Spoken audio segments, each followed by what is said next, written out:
Good morning, everybody.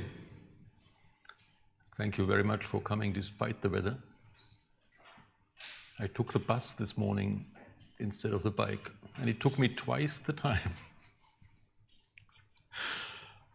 All right.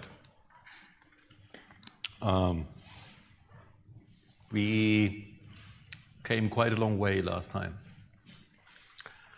We started with ideal hydrodynamics, and I re-emphasized the central assumptions that lead to the equations of ideal hydrodynamics. This is the existence of a scale hierarchy, which allows us to separate a microscopic from a mesoscopic from a macroscopic scale, and the existence of collisional invariance. And then we saw that the equations of ideal hydrodynamics are simply conservation equations. The next step, going away from ideal hydrodynamics, is viscous hydrodynamics, and I told you that the effects of viscosity, for example, or friction within a fluid are a consequence of a very short but finite mean-free path, which gives rise to the transport of particles, of momentum, and so on. And we use that in order to set up first a stress-energy tensor for momentum transport due to particle diffusion. And we use that to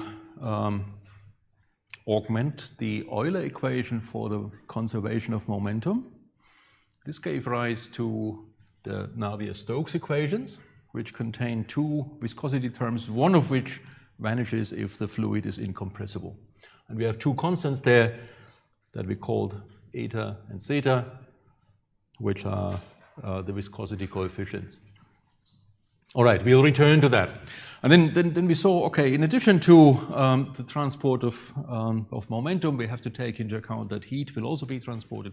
This gives rise to a heat current within the fluid, which is usually modeled as being proportional to a gradient in the temperature with a coefficient called the thermal conductivity. And we saw that in addition we get a friction term, which of course is a source of heat in the fluid, which converts ordered kinetic energy into unordered kinetic energy. So far, so good.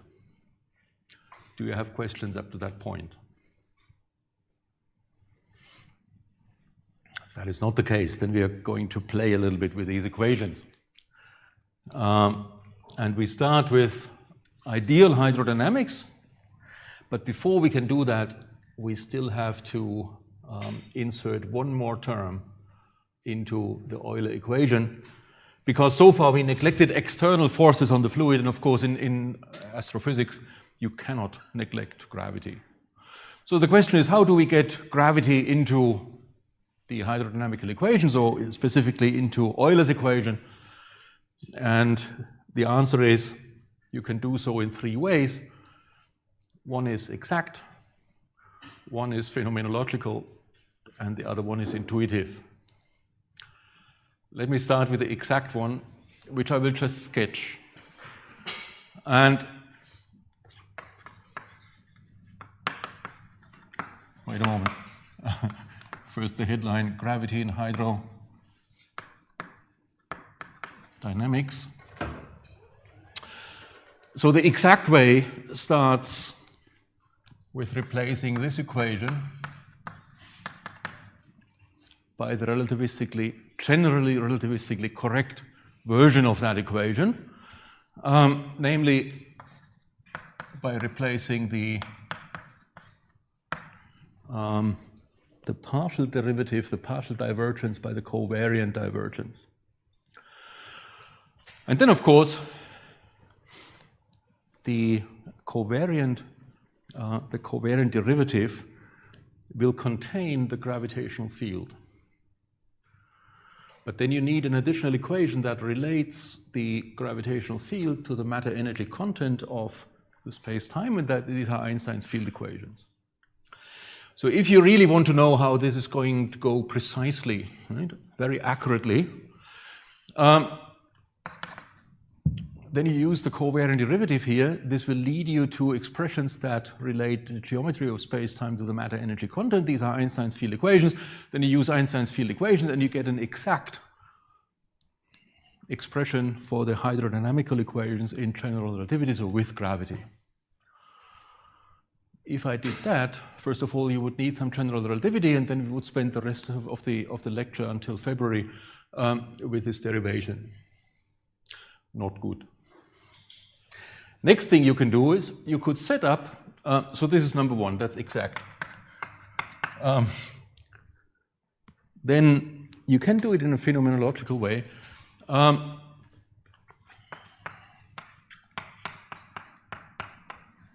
You could augment the energy momentum tensor by a contribution due to the free gravitational field. How do you get that? Well, you would need a Lagrange density for the free gravitational field, and then there are, well, Noether's theorems tell you how to write the energy momentum tensor for a given Lagrange density. Okay, you can do that. I call this phenomenological because, first of all, to a very large degree, you need to guess what the free Lagrange density for a gravitational field should be, and of course, you need to take advice from the derivation of general relativity anyway. Nonetheless, you can do that, and this is also carried out in this book about theoretical astrophysics, if you want to see how that goes. Or you do it intuitively, and that's what we are going to do now. And you say, okay, we saw that Euler's equation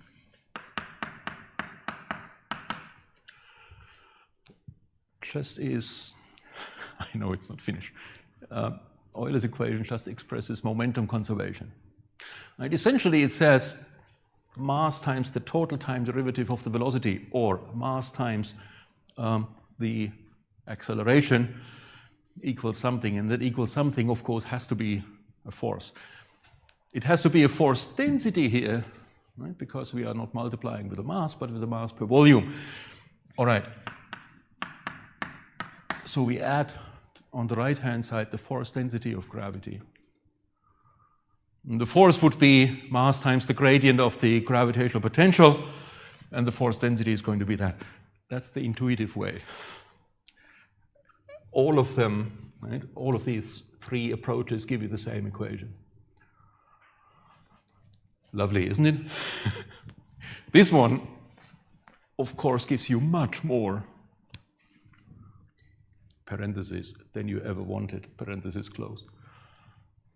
I'll tell you something about relativistic consequences on hydrostatics in particular when we get there. But nonetheless, that's what we are going to do, right? These are now Euler's equations with gravity included, under the assumption that the gravitational field is weak.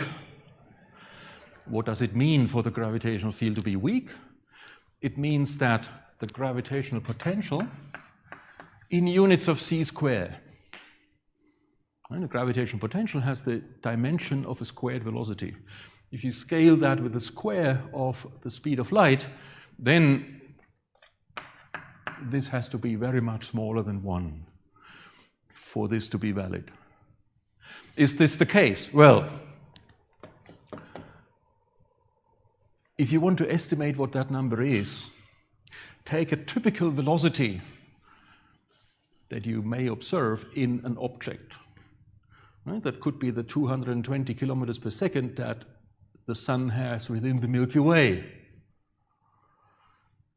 You square that, you relate that to the speed of light, you know how much, or you know approximately how large the gravitational potential is. So within our galaxy, that's on the order of 10 to the minus 6. Okay.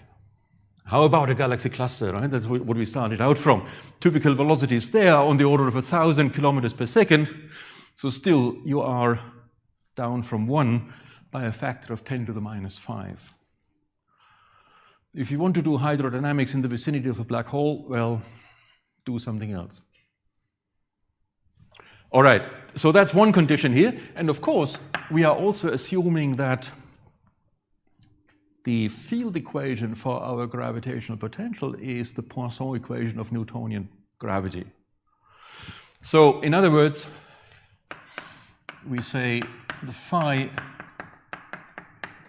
satisfies this equation here, the Newtonian field equation.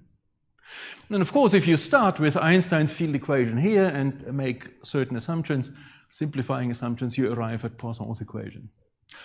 Under one more condition. Changes in the gravitational potential are slow. Okay? Otherwise, you need to take into account that the gravitational potential may change over time. You know, since in relativity you always scale time derivatives compared to spatial derivatives by a factor of 1/c, this is not a very strict criterion. However, if you had objects relativistically moving, then of course this assumption will also be wrong. So if you do hydrodynamics in general relativity, you get all kinds of terms, right? Additional time derivatives of the potential, corrections of all kinds of all sorts.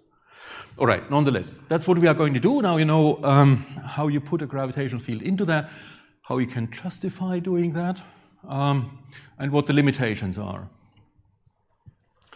And now let's play with these equations.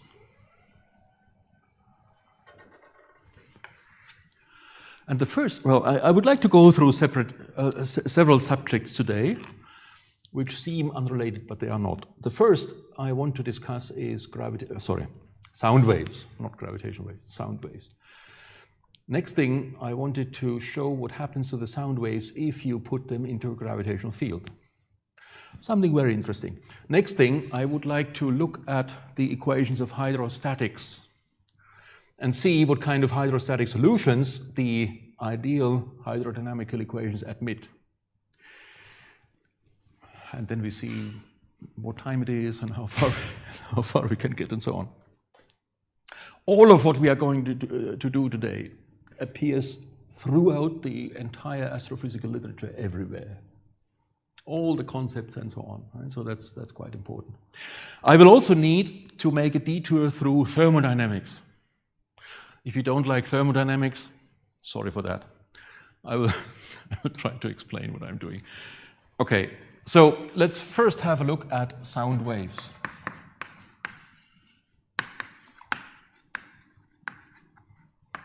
Sound waves are pressure waves that tell you how a hydrodynamical system is responding to perturbations.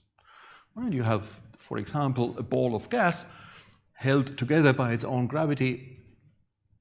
You squeeze it, and you see how it responds. Or I'm standing here, right? I'm exciting sound waves. They reach you in the hydrostatic situation of the gas in this room. All right. So, what are we going to do? We need the following equations.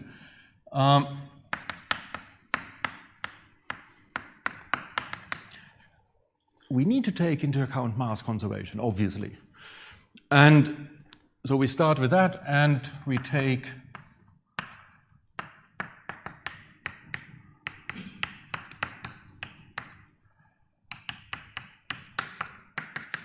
this into account. I will later add a gravitational field. For now, let's just go the simple way.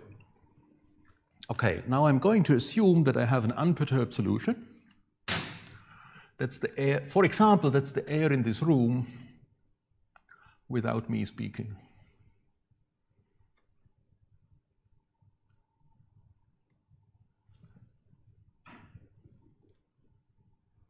All right, then I'm going to perturb that. In other words, I'm going to change the density to a density at rest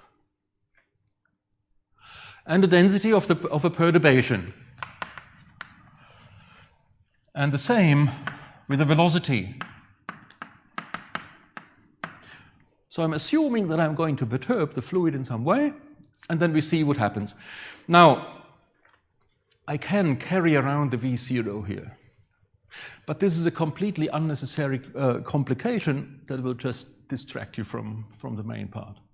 So I'm additionally assuming that I'm doing a Galilei transform by the velocity v0. In other words, I'm going to swim with the fluid, with the unperturbed fluid.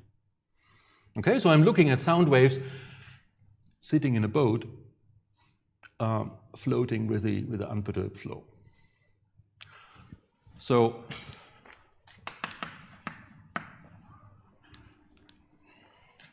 this is an arrow. Okay. So wherever I have a v, I have to insert a delta v.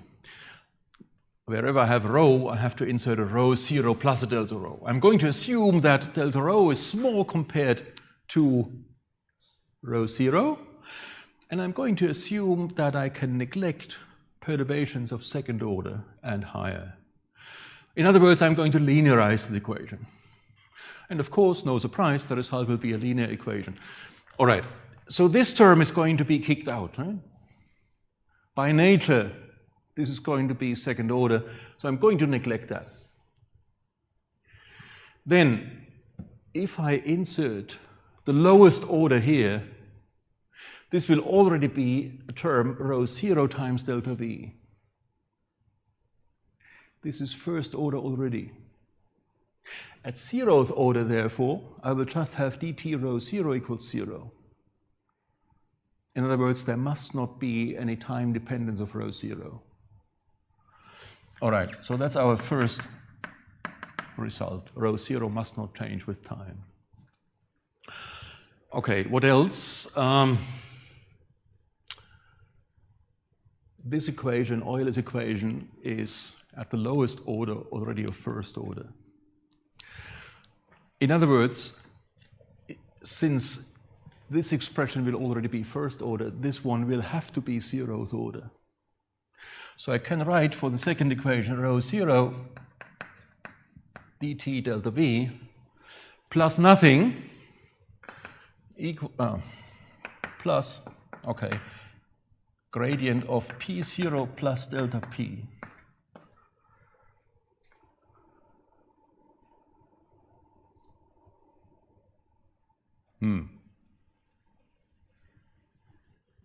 That's 0th order, right? So I need to take something else into account. I need to perturb the pressure as well. Then if I look at the 0th order expression here, this entire term here is going to vanish. So this means that the gradient of P0 has to vanish.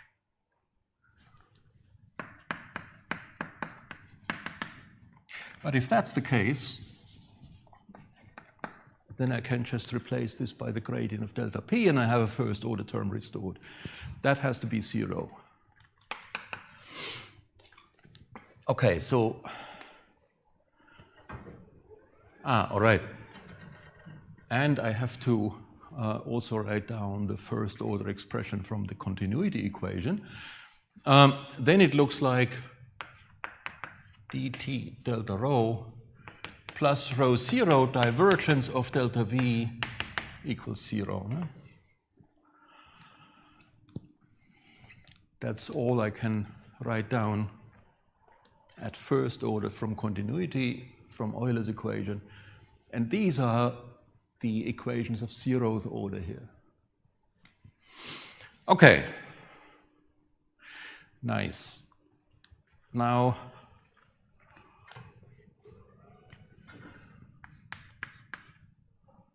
I'm going to write the pressure perturbation in terms of a density perturbation.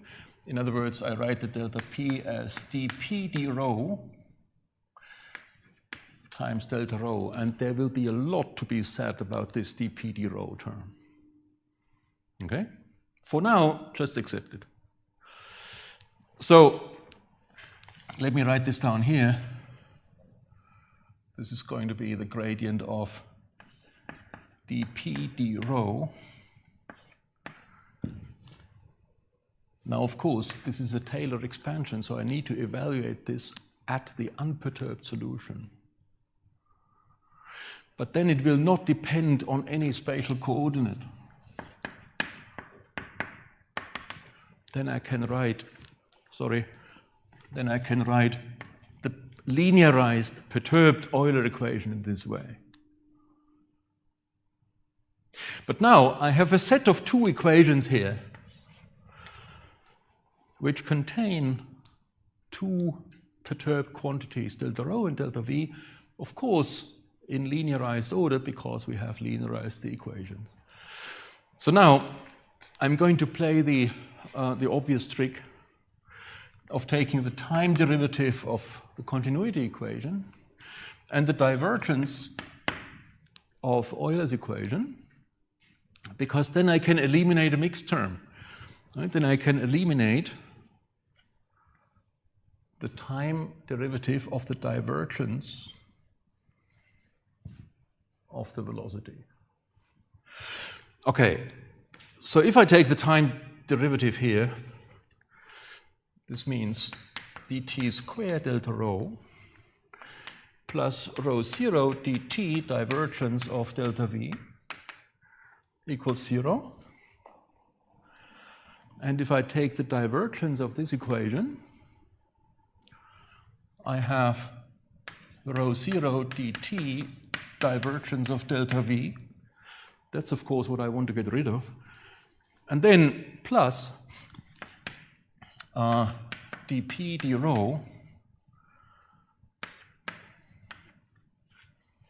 we really need to talk about that, times the Laplacian square of delta rho equals 0.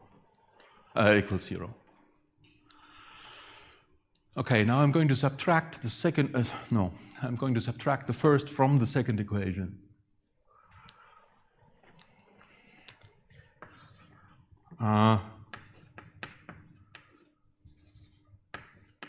And what remains is dt squared delta rho minus dp d rho nabla squared delta rho equals 0. In other words, I'm getting a single equation for the density fluctuation delta rho, and of course if I want to do that, I can translate this then into fluctuation of delta v if I insert this, for example, into that equation here. Aha. If you have a sharp look at this equation, you will probably recognize it, right? It combines a second time derivative with a second spatial derivative with a negative sign in between. This is a wave equation, right? That's a D'Alembert equation for the density fluctuation delta rho. And as you know from D'Alembert equations, this coefficient preceding the second spatial derivative must be a velocity square. Right? You can see this in many ways. If you just compare the dimensions of these two terms, which must be the same, this must be a velocity square. Pressure is an energy density divided by a mass density, must be a velocity square due to E equals mc square, right? And so on and so forth. So this expression here, dp d rho, this is a velocity square that we call the sound speed. Right? That's the speed of pressure perturbations or density perturbations or what have you. All right, now we will need to discuss about the sound speed. Because now you can take the derivative of the pressure with respect to the density in many different ways. For example, you can do this on Monday, on Tuesday. No. You can take it at constant temperature. Is that the appropriate thing? You can take it at constant entropy. You can not take it at constant pressure, obviously. What do? You need to take into account now, or we need to make a decision now. So we are looking at pressure perturbation, right? We're looking at sound waves. The question is, are the sound waves or are the oscillations that we get in this way, the oscillation of the waves, fast enough for dense and underdense regions of sound waves to exchange heat or not? if they are slow enough to exchange heat, the sound waves may be isothermal. Usually they are not. Usually the oscillations are way too fast for heat to be exchanged, and then the sound waves are isentropic or adiabatic. That's how we will proceed, and you will find a problem on the next problem sheet which asks you to calculate the sound speed at constant temperature. What I'm going to show you now is the sound speed at constant entropy, or the adiabatic sound speed. But look, the assumption is the frequency of the sound waves is high enough for no energy to be exchanged between perturbations. This may or may not be the case. Okay, so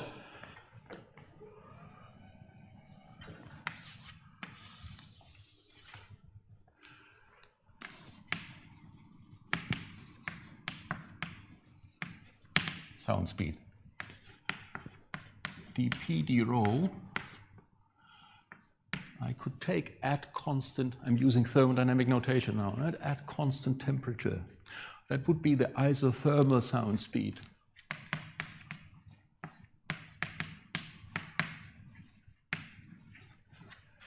Or I could take this derivative at constant entropy, for which, of course, the same symbol is going to be used, right, just to be confusing. This is isentropic, or rather adiabatic. And we are now going to have a look at the adiabatic sound speed, because that's by far the most frequent way, or the most frequent situation. All right. Isentropic or adiabatic sound speed. Now I'm going to show you a derivation that is not in the book, just because I became aware of it yesterday. And I will use that for setting up a problem for you, which allows you to calculate also the adiabatic or isothermal, as it may be, sound speed of a real gas, not just of an ideal gas. And that's funny, and you need to know that, and so on. Okay, so I start with this, TDS, just because I want to set it to 0. Right? I want to have a look at the adiabatic sound speed, and therefore TDS equals delta Q must be 0. But I'm now going to assume that I can write the entropy once as a function of temperature and volume, and another time as a function of temperature and pressure. So I'm going to write TDS dt at constant volume dt plus ds dv at constant temperature dv. No doubt I can do that. I'm doing that because now I have here TDS with respect to dt. This is the heat capacity at constant volume. That's the thing I want to deal with. Right? So I'm going to write this as heat capacity at constant volume times dt. And for our purposes, it doesn't matter whether this is the heat capacity at constant per particle or per mole or per whatever. Just the heat capacity at constant volume. Okay. Then I have T ds dv at constant T. That's the pressure. Right? That's just PdV. So what we have written down there carefully is just TdS is dE plus PdV. That's the first law. Okay, now let's do that in a somewhat different way. Assuming now that I can write the entropy as a function of temperature and pressure. Sometimes you want to do that. Okay, so then I have this first term here, the SDT at constant P, and I have an awkward term, that's the SDP at constant T times dP. Who knows what the entropy derived with respect to the pressure at constant temperature is? I don't, but we will call Maxwell for help. Now we have Cp dt, right? This is now the heat capacity, TdS over dt, at constant pressure. That's the next thing I wanted to get into my equations. So this is Cp dt. And now we need to think about what we do with ds dp with respect at constant t. And as always, if you run into a partial derivative like that, you look at Maxwell's relations. And for sure you will find one that makes a lot of sense. I'm going to write it down.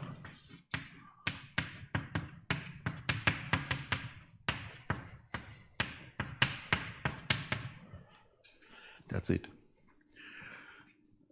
If you want to see this derived, I'm going to show you in the break or whatever, but this is how it is.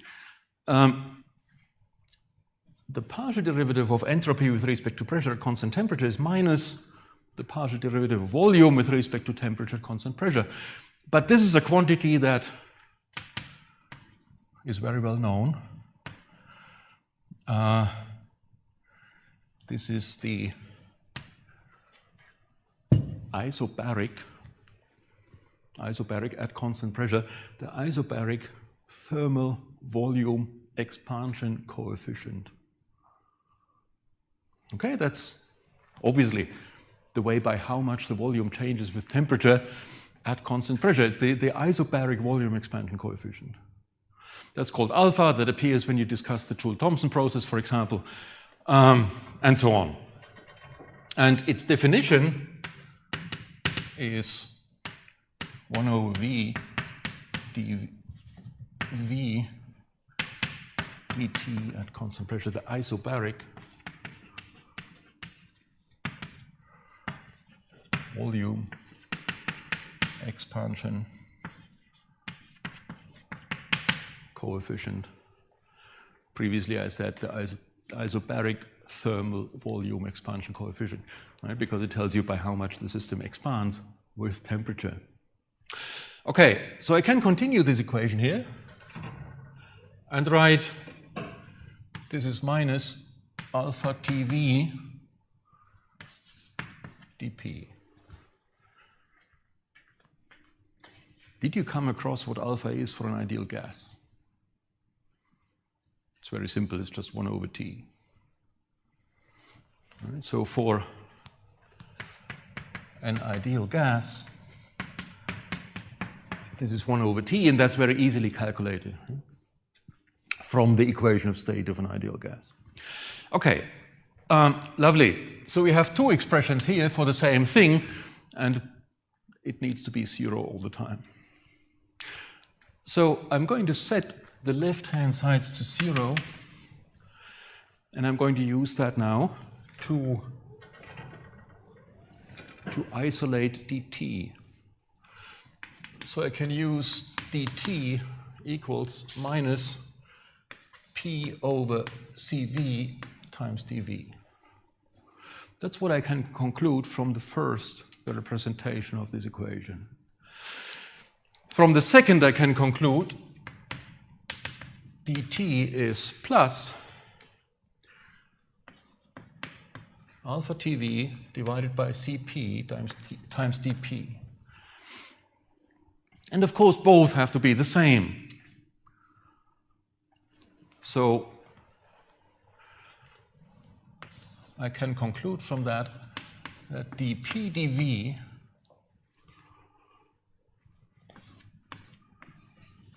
at constant entropy, that was our condition from the first place. Right?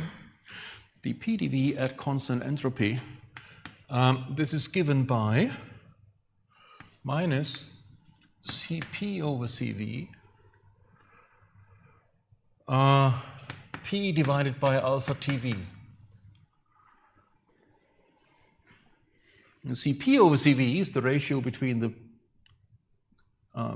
heat capacity at constant pressure divided by the heat capacity at constant volume.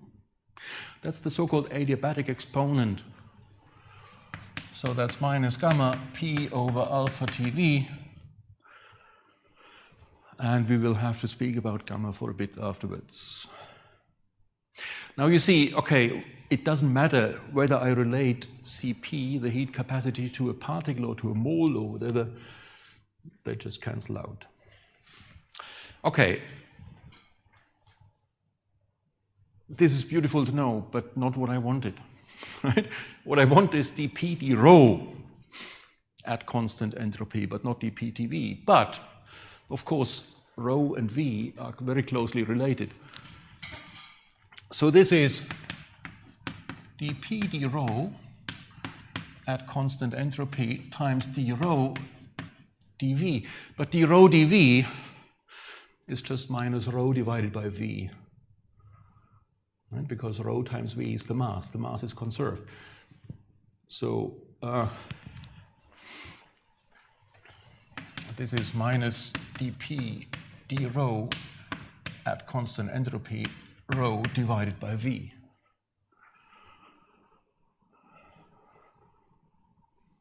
Okay? Now I know what I want to know. This is our adiabatic sound speed.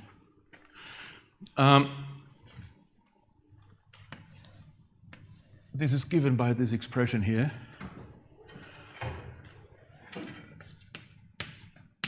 So the consequence is Cs square is this expression here times V over rho, right? Because I need to multiply this over.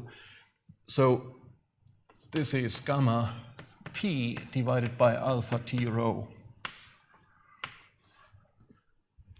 And this is not just valid for an ideal gas, but this is valid for anything, right? Because we leave the isobaric volume expansion coefficient in there, which, for example, if we had something else than an ideal gas, we would have to work out. For an ideal gas, we know it's 1 over T, so that's just gamma P over rho for an ideal gas.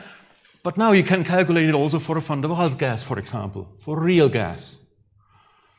And then you can see what happens due to the van der Waals effects compared to the ideal gas.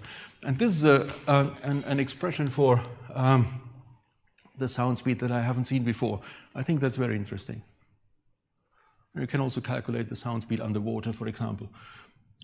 I don't mean that you calculate it underwater, but you calculate the sound speed underwater. Okay. Good. For an ideal gas, you can continue. This is going to be gamma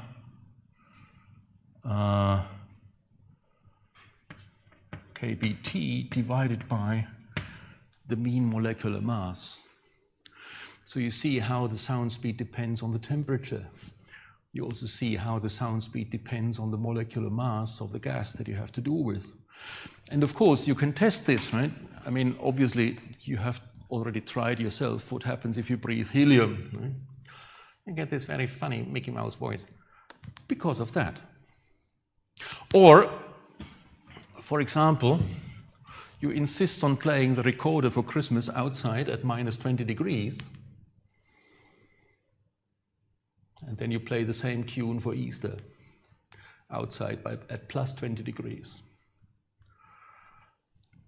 There's a difference in the pitch, right? It's quite substantial. Okay.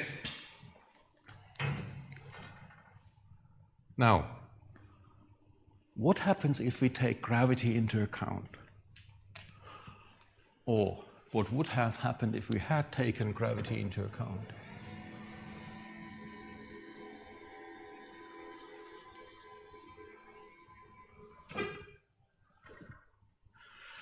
The only equation that would have changed would have been this one. Instead of the 0 here, this would have acquired a term looking like minus 4 pi g rho gradient of delta phi. I'm sorry. No. We are not that far yet. Oh dear. Minus rho 0 gradient delta phi. That would have been the term. That's just the perturbation of the gravitational force. Okay. So this would have augmented Euler's equation. Now, in the derivation of our D'Alembert equation for sound waves, we would have acquired here the divergence of this term, right? Because there we have taken the divergence of Euler's equation. So instead of the 0 on the right-hand side, we would have acquired the divergence of this. If I take the divergence of this gradient here, and I'm using the Poisson equation, I'm getting minus 4 pi g rho 0 times delta rho. Right, the divergence of the potential fluctuation is 4 pi g times the fluctuation in the density due to the Poisson equation. In other words, our equation for the sound waves, our D'Alembert equation, on the right-hand side would have acquired the term 4 pi g rho 0 delta rho. That would have been all. Now we have sound waves in a medium with exposed to a gravitational field. Aha.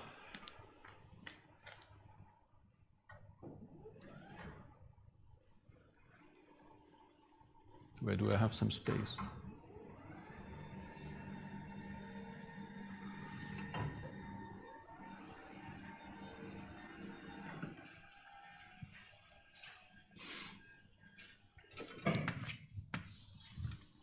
So now, with gravitational field,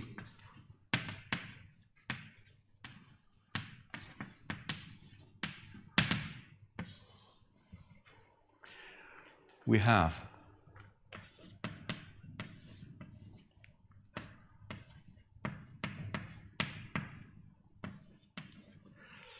the unchanged left-hand side, and on the right-hand side, sorry. I made a sign mistake here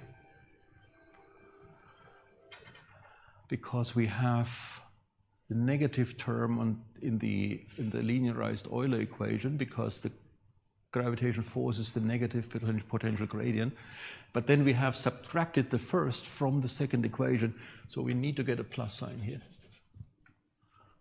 Sorry.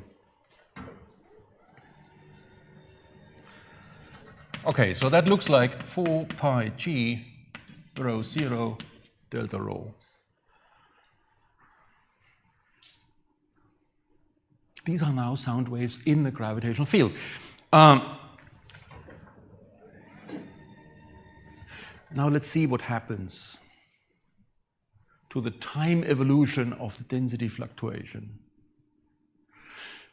And for that, I'm using the linearity of these equations, which of course is a consequence of our having linearized the equations. This is no surprise. But now, since I have them linearized, I can decompose them into waves, into plane waves, into Fourier modes. Okay, so I'm imagining that now I'm applying this equation here, Fourier mode by Fourier mode. In other words, I'm decomposing the density fluctuation field into plane waves, and I'm looking at what happens to individual modes of this plane wave decomposition. I'm doing that because then the Laplacian applied to the density fluctuation is just minus k squared, the Fourier mode of the density fluctuation. Right? That's always the same trick. We linearize equations, then we decompose them into Fourier modes because then spatial derivative operators turn into algebraic factors. So I'm then using that. I can replace this term by minus k squared delta rho, and now with delta rho I mean the amplitude of a single Fourier mode. So now, once I have done this, I can write dt delta rho, dt squared delta rho. This is now the time evolution of the amplitude of that Fourier mode. This is given by 4 pi g rho minus cs square k square times delta rho. So you see that now the time evolution of the individual Fourier modes depends on how large these modes are. Suppose the modes are very small. Then the wave number k will be very large. And then the wave number term on the right-hand side will dominate. So for very small modes, I have dt squared delta rho plus cs squared k squared delta rho equals 0. Then you get an oscillator equation for the density fluctuations. And the frequency is just given by wave number times the speed of sound. Okay? In other words, if you look now at small-scale perturbations due to sound waves, they will just oscillate. If you look at very large modes, then this term disappears, right? This term becomes subdominant, and the limit of this equation is going to be dt squared delta rho minus 4 pi g rho 0 delta rho equals 0. And of course, again, you get an oscillator equation, but now with a negative frequency squared.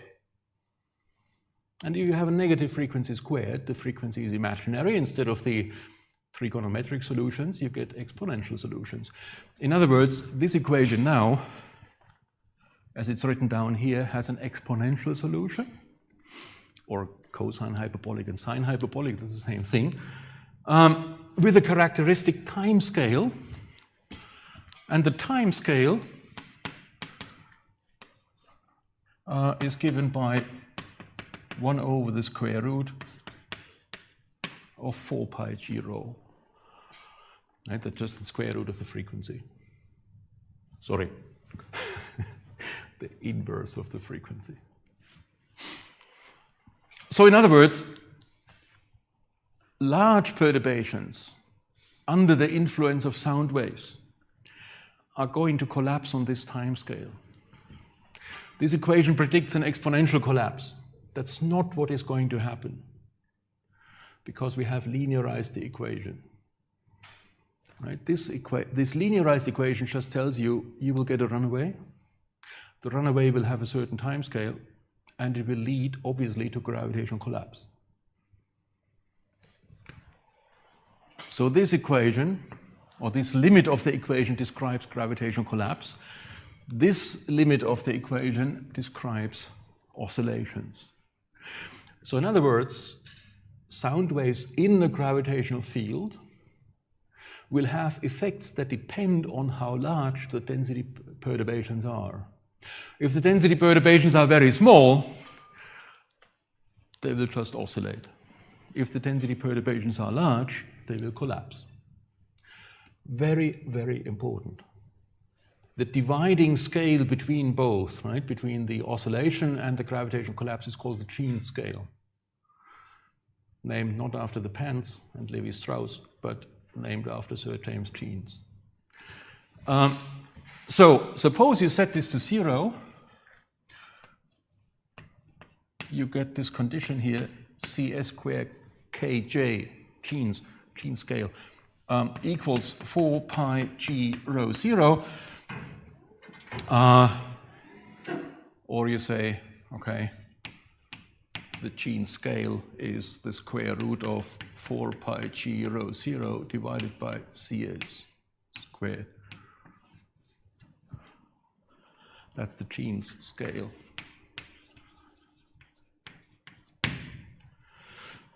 All right, very important result. So this means if you expose a pressurized hydrodynamical system under gravity to perturbations, it will collapse on scales set, it will collapse on scales larger than the gene scale and will oscillate on scales smaller than the gene scale. And you see, all right, the sound speed enters here. So this means this is temperature dependent, that's dependent on the molecular mass of the gas cloud and so on and so forth. All right, very, very important concept. Very often you see the gene's length instead, that's just 2 pi over kj. Sometimes you see the gene's mass. Well, that's the gene's length cubed times the density, and so on and so forth, right? But the essence is behind this equation here. All right, it's time for the break. What I wanted to tell you before the break is, what are sound waves?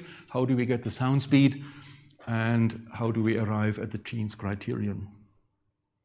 And now we go to hydrostatics, but in 5 minutes, okay?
time to move on.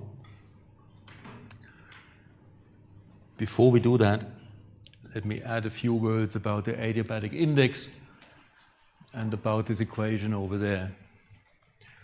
I told you before that if we evaluate alpha, the isobaric thermal volume expansion coefficient, for an ideal gas is just 1 over T, and we get minus gamma P over V. So this is for an ideal gas, and this is what we are going to use most often. All right. But if this is the case, we can directly write down an equation relating the pressure to the volume. And you could separate variables now and get dP over P is minus gamma dV over V, or in other words, P is P0 times V over V0 to the power of minus gamma. That's a direct consequence of that. If you replace volume by density, you would just reverse that, and you would say that's P0 times rho over rho 0 to the power of plus gamma. All right? Very often, a relation like that is going to be used. Whether or not it may be appropriate, you always find it in astrophysics. That's called the polytropic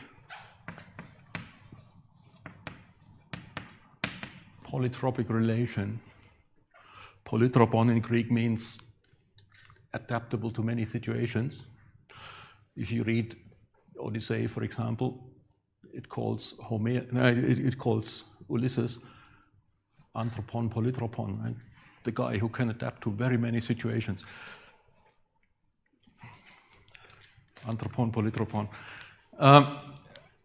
Sometimes it's called a polytropic equation of state, which is a misnomer, of course, because it is not an equation of state. An equation of state relates pressure to density and temperature. This is not the case. You see that we get a polytropic stratification here from, for example, the equation of state of an ideal gas, under the assumption of isentropic change here. So this is not an equation of state. It typically leads to what is called the polytropic stratification.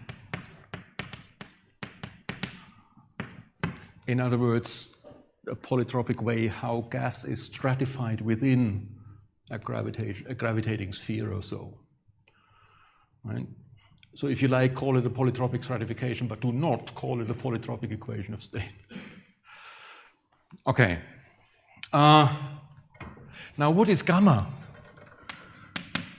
We defined it as Cp over Cv, and the heat capacity at constant pressure necessarily is always larger than the heat capacity at constant volume, right? Because if you want to expand, if you want to add heat to a system at constant pressure, you need to also add pressure volume work.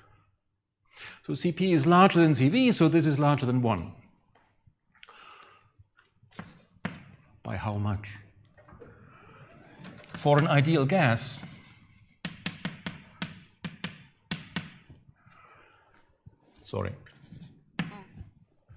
Cp is just Cv plus n kBt if C is the heat capacity per particle. If you want to have the heat capacity per mole, nkb would be replaced by nu r, right, with a general gas constant r, but this doesn't really matter now. So this is again for an ideal gas here.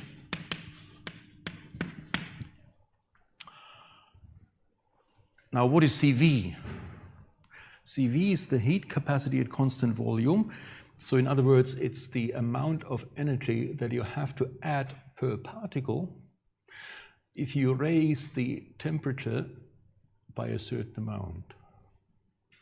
Now, the equipartition theorem of thermodynamics tells you that each degree of freedom gets kBt over 2 in the mean. So Cv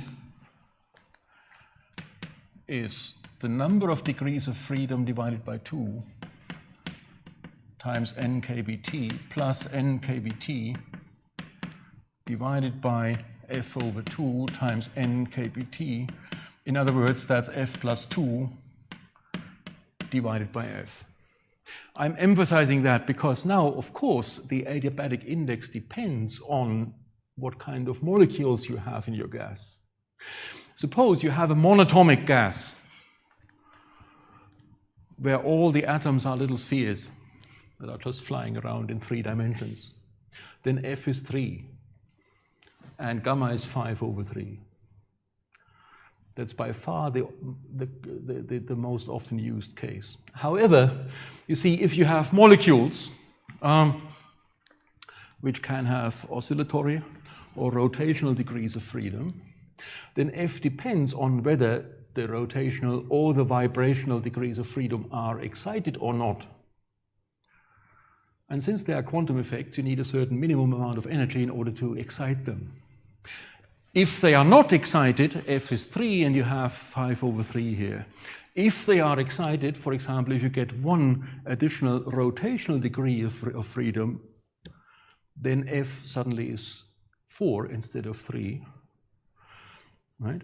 And if you then start exciting vibrational degrees of freedom, you add further degrees. You increase f, and you see the limit is 1, right? So you can drive gamma towards 1, if you like, if you have more and more complex molecules. Don't forget about this, right? Gamma equals 5/3 is quickly written down, and so wrong in many cases. Now, take another case. Take the case of a relativistic gas. And remember where this 1/2 is coming from. This is a reflection of the energy-momentum relation between particles. So for a non-relativistic gas,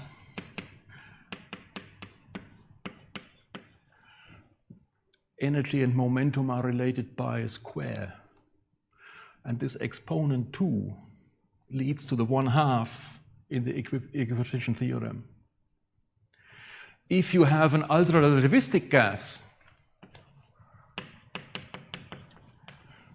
this relation becomes linear instead of quadratic. And then you do not have a factor of 1/2 here. In other words, then Cv is just Fn kBt, just because of that, right? Because now the exponent here is 1 instead of 2.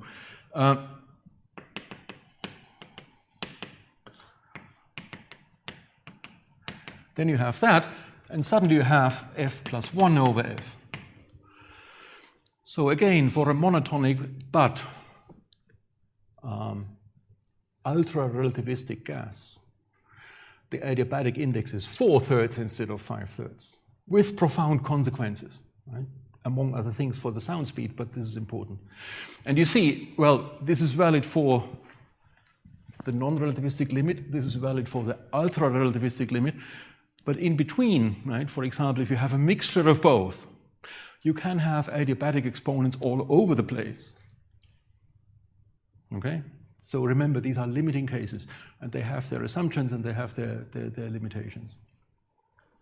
Okay, so much for the adiabatic index.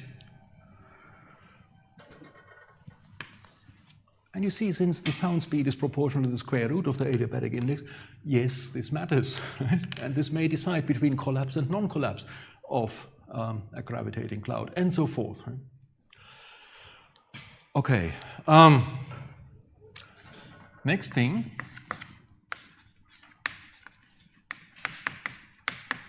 Hydrostatic equilibrium.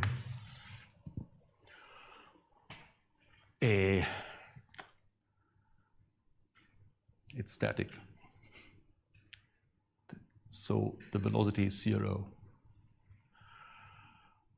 So then Euler's equation, the entire left-hand side of Euler's equation collapses. And what remains is just gradient P over rho equals minus gradient phi. All the rest is gone. And of course, in a static situation, you don't care much about mass conservation, right? Because mass remains seating where it sits.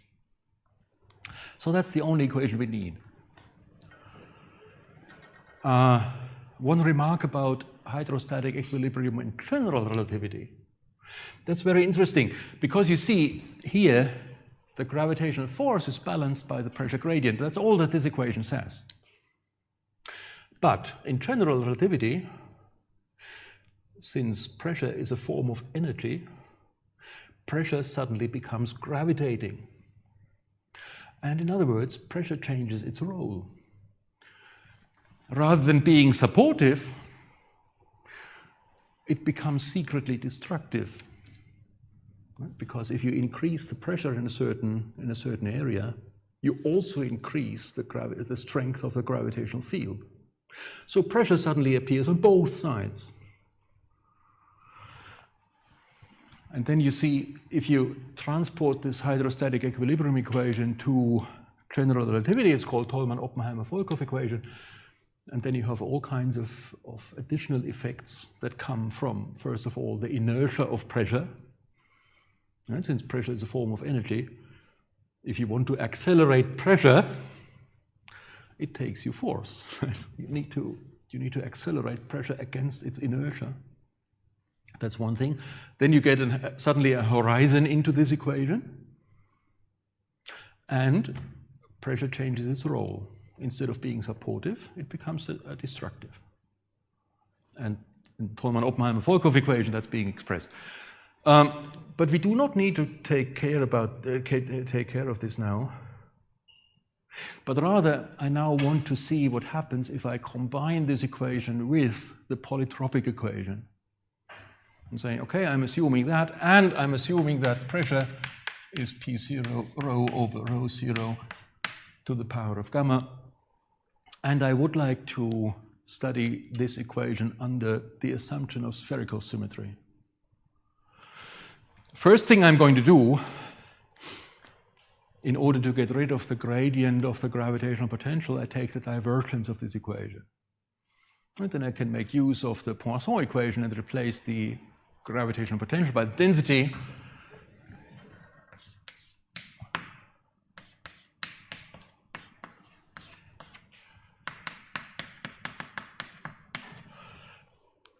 And I can replace the right-hand side by minus 4 pi t over times rho. But notice the divergence here operates on the ratio of the pressure gradient and the density. Okay, now let me use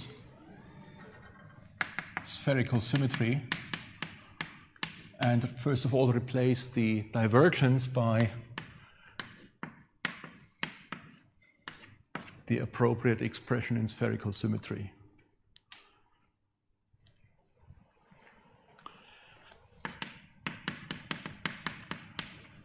So here we use Poisson, here I use spherical symmetry. Now I'm going to use the polytropic equation to write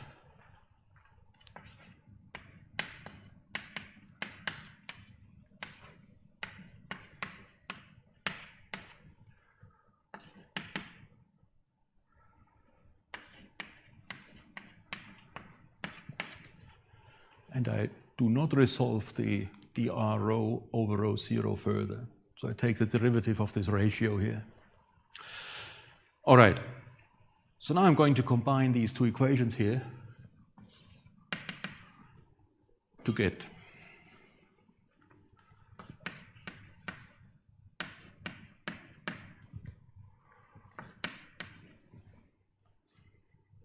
one over rho from here. Now the gradient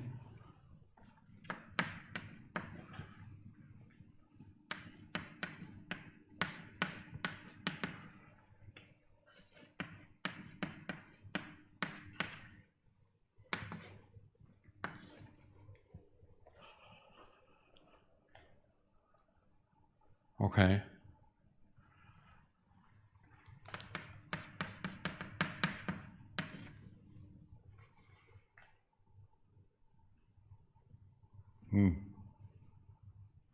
Now you see it would make a lot of sense to replace the density by density divided by rho 0.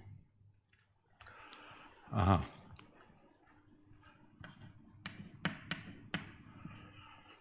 So I can do this here. And then of course I need to do this here as well.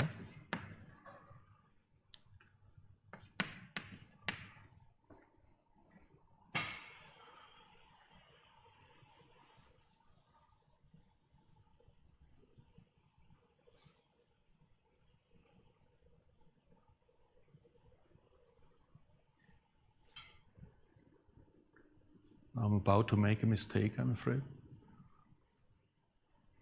Let's see. Okay, so now you see, here I have rho 0 over rho. Here I have rho divided by rho 0. So if I take this together, it's going to change the exponent to gamma minus 2. So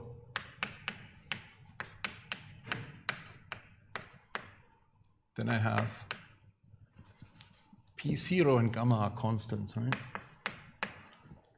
Let me just write them out here.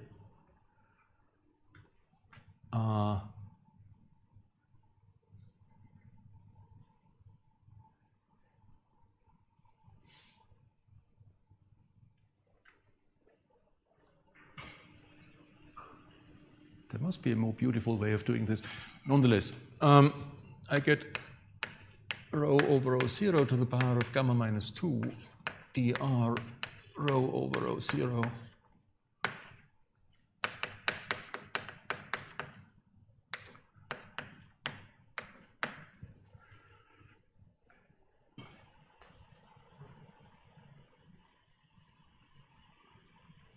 Still confused.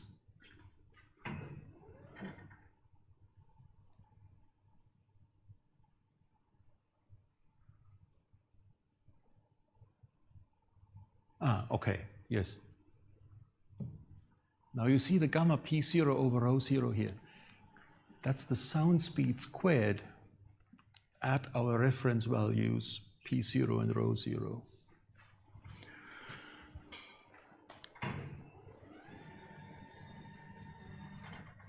So now I'm going to use this equation and do the following things.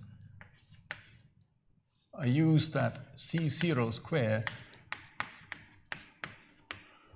is gamma P0 over rho 0. Then I'm going to divide the entire equation by 4 pi t rho 0.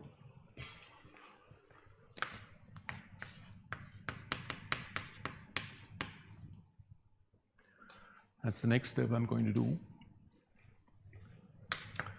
Then I'm going to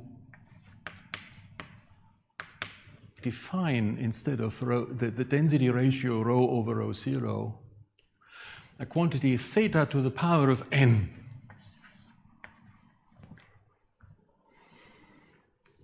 In the hope, of course, of setting n appropriately to make this equation more simple. Okay, if I do all of that, then I get, on the left-hand side, CS0 squared divided by 4 pi g rho 0, 1 over r squared dr, r squared, theta to the power of n times gamma minus 2. Then dr theta to the power of n.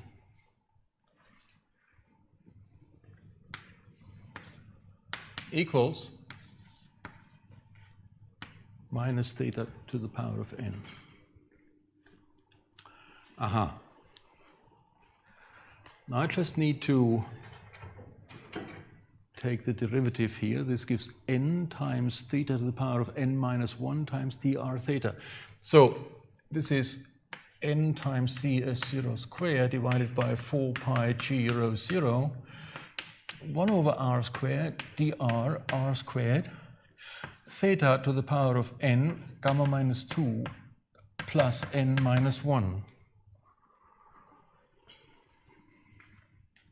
Aha.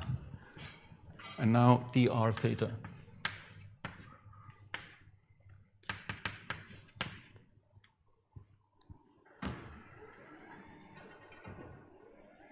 Okay, now, first of all, we can use that n still is a free number to set n such that the remaining exponent is 0. So we want to have n times gamma minus n plus n. So minus n equals 1, right? If I set n in this way, then the exponent is 0 and this power of theta just is 1.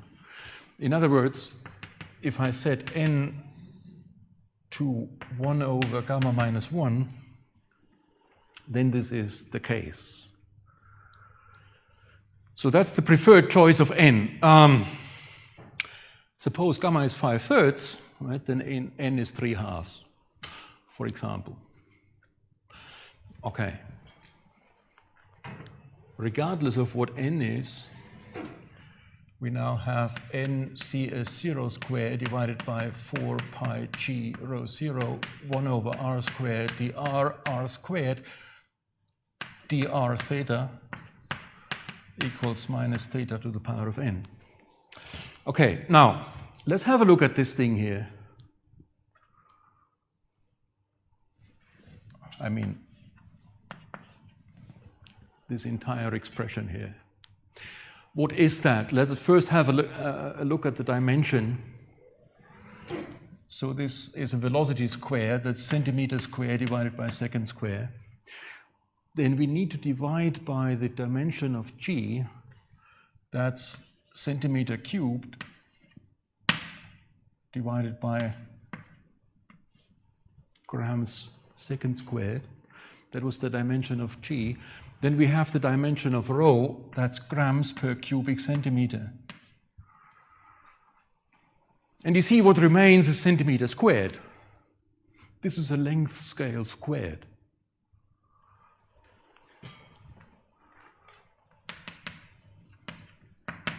So let us introduce r0 square is n cs0 square divided by 4 pi g rho 0. This gives me a squared length scale. Let us further introduce a dimensionless radial coordinate x. Then you see that you can write the entire equation as 1 over x squared dx x squared. Let me just write the derivative of theta with respect to x as x prime. And that's going to be minus theta to the power of n. This is the famous Lane-Empton equation.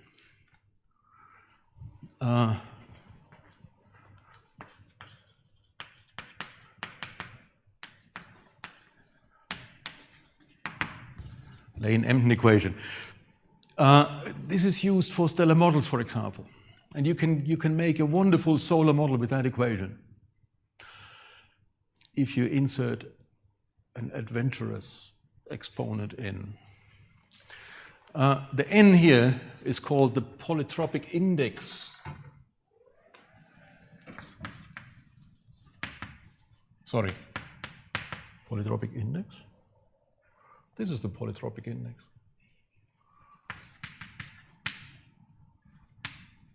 Well, if you call one of them the polytropic exponent, the other one would be the polytropic index. You see how they are related.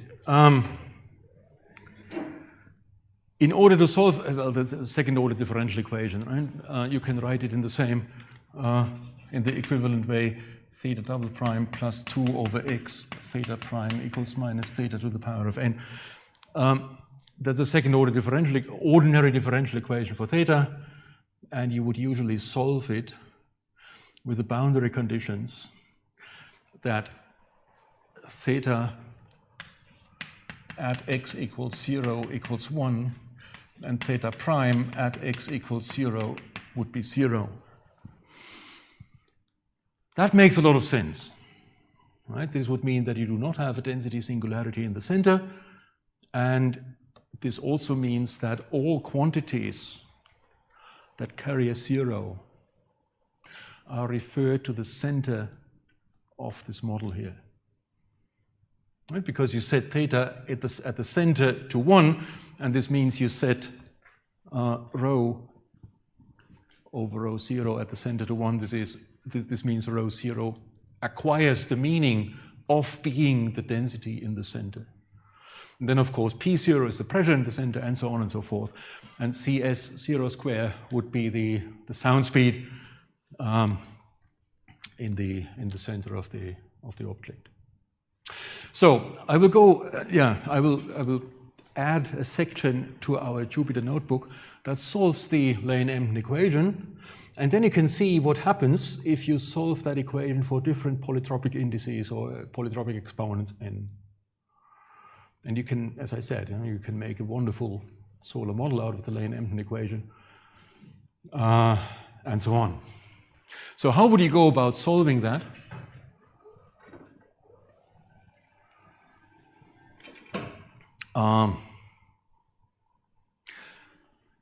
There are analytic solutions for n equals 0, n equals 1, and n equals 5.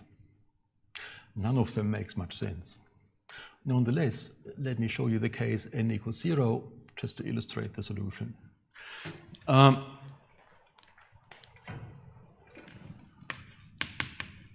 equals 0. Then we have, what do we have? 1 over x squared dx, x squared dx theta equals minus 1. Well, this you can solve by direct integration. Right? You multiply x squared to the other side, you integrate, you get x squared dx theta equals now the integral of minus x squared, so that's minus x cubed over 3, plus some integration constant a. First step of the integration, then you divide by x squared and get dx theta is minus x over 3 plus a over x squared. You integrate again, and you get theta is minus x squared over 3 minus a over x plus another integration constant b. Now, of course, you have to set a and b such that the two boundary conditions are satisfied. And you see if a is anything else than 0, then this is going to explode at the center, and this we don't want to have. So we need to set a to 0 right away. If we do that, and we insist on setting theta to 1 in the center, then b has to be 1. So the boundary conditions require that theta is just 1 minus x squared over 6, sorry.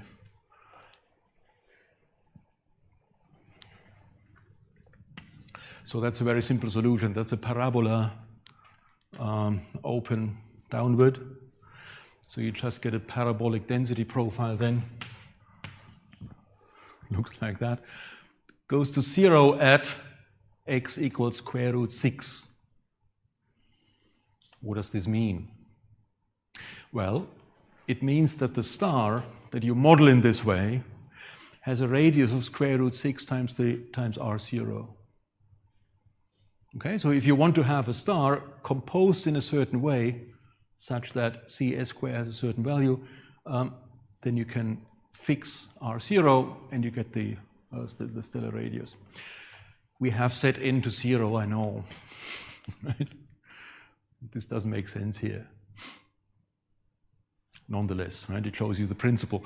So first of all, you would start integrating this equation here numerically, for example, setting these two boundary conditions. Then you would integrate theta until you reach 0 for the first time. Then you get a number.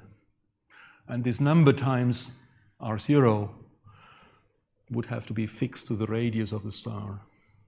And then you can calibrate your solar model, right? Your stellar model. And that's what the extension to the Jupyter notebook is going to do, that I'm going to give you.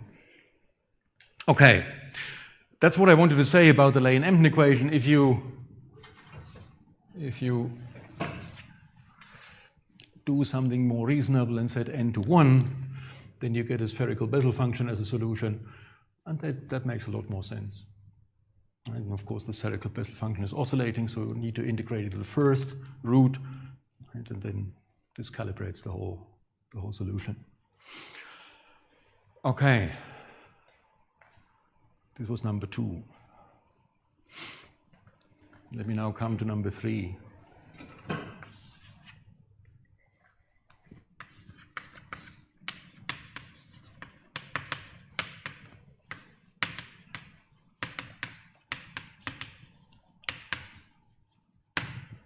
Kelvin's circulation theorem. We won't need much of that, but I would like to make you aware of that, because it leads to a lot of puzzlement in hydrodynamics. What does it say? You introduce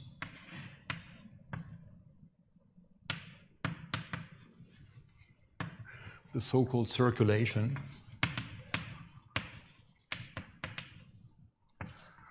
What is that?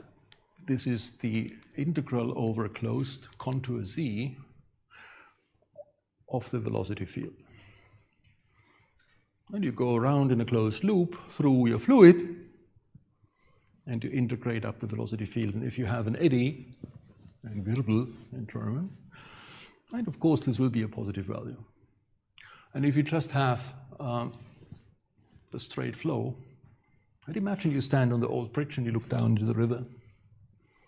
Right? The fluid is just going to flow like that. And then the circulation is going to be 0. If you have an eddy there, right, if a boat passed by, then you will have a finite circulation. However, Lord Kelvin says that this is 0.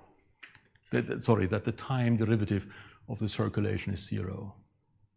In other words, if you ever had a flow that had 0 circulation, for example, the Neckar River without the boat, then there will never be a circulation. In other words, eddies are impossible. That's the puzzling conclusion I wanted to tell you. Now let me prove that theorem. It's very easily done. We start with Euler's equation.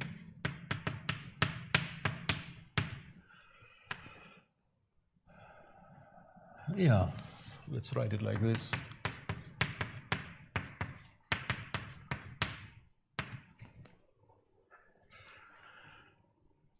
And now I'm going to use an identity.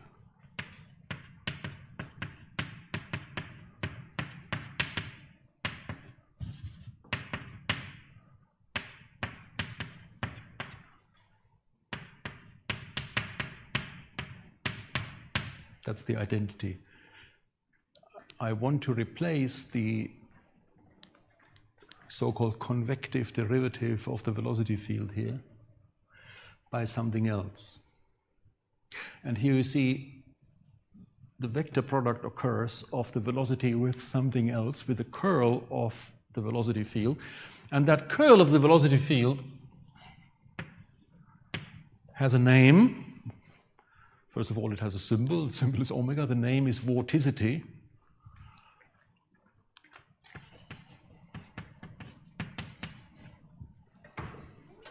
And then we are going to replace the convective derivative here by the vorticity.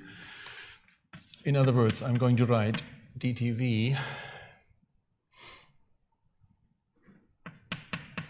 plus gradient v squared over 2 minus the vector product of velocity and vorticity. Now we are here.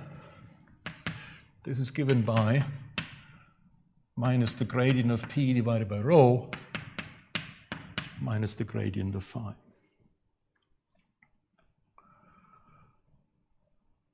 Okay.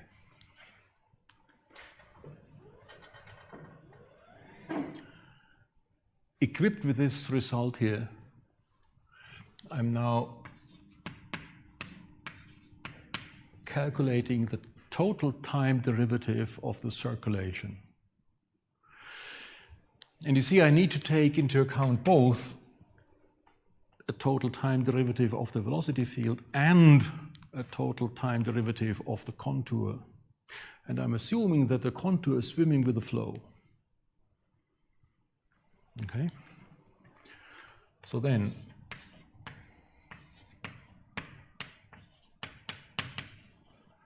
I'm getting this first term here. And then, of course, I will have to take the time derivative of the contour itself, the time derivative of the line element dl.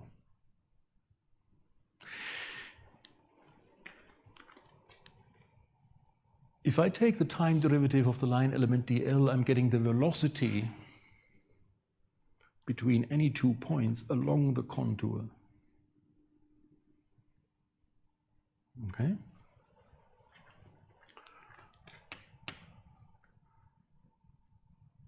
So,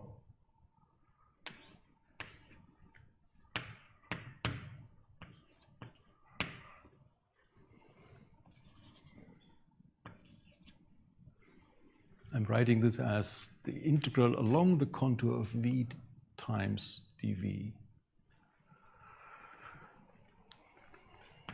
All right. Here I can insert the complete time derivative, the total time derivative of the velocity field. But the total time derivative consists of the partial time derivative and this convective derivative written down here.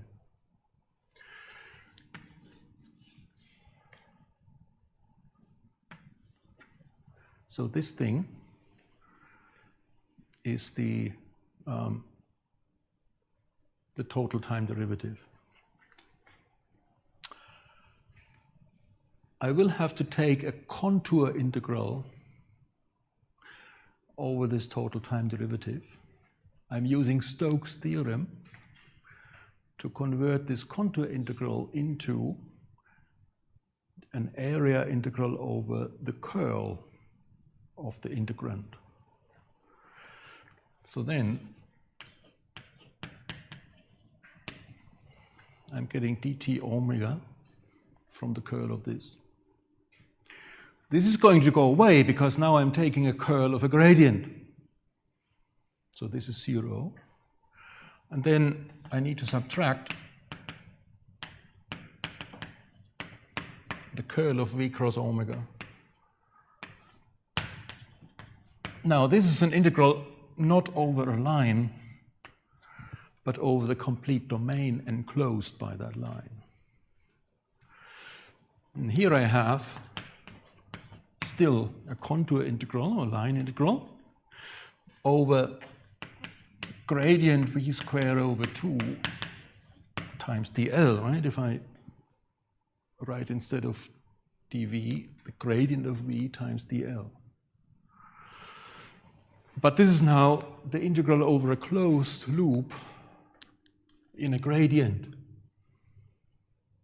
That is 0. Right? Because then I'm just integrating over the derivative. I would arrive at the difference of values of the integrand at the endpoints, but the endpoints are the same. So this is 0, and this is also 0. Right? At least in many circumstances. So if I take the curl of this equation here, I get dt omega. Sorry, I need to take the, yeah. If I take the curl of this equation and I'm using this expression here for the left-hand side, then I get again the curl of this gradient. Then I get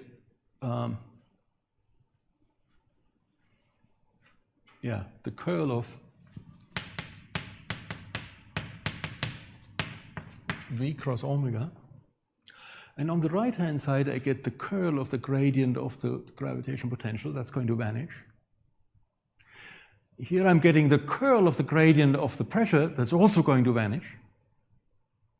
And the only thing that remains is the gradient of P, vector product, times the gradient of rho. And if I assume that I have a polytropic relation, then the gradient between the pressure and the density, then the gradient of the pressure points in the same direction as the gradient of the density. And then this vector product is zero, or the curl is zero. And then the vorticity satisfies this equation here. And this needs to be a minus sign because I replaced this here. So this means that the whole integrand here is zero. This is zero. So this means that d gamma dt is zero. Next time, so on Wednesday, I'm going to restart here again and re-derive the vorticity equation, make this statement about the curl of gradient P over rho more explicit and so on. But what I wanted to show you for now is that for the circulation within a fluid, we have Kelvin's circulation theorem. And at that point, we are going to restart on Wednesday. Okay, so the program for today was, first of all, what is the sound speed and what do we do with it? And you saw that, first of all, you can calculate the sound speed. You can calculate it under many different circumstances, and you will find problems on that, right, on that issue. For example, calculate the sound speed for isothermal sound waves, not adiabatic, but isothermal sound waves. Calculate the sound speed for real gas, not for an ideal gas, and so on. Then I wanted to show you the Lane-Emden equation. And if you want to do something reasonable with that, you need to solve it numerically. But I will give you a section to the Jupyter notebook, which will allow you to calculate your own stellar models. And then this is full of surprises, and it's nice to play with it, and so on and so forth. And next time we are going to restart again with Kelvin's circulation theorem. All right. Enough? See you on Wednesday.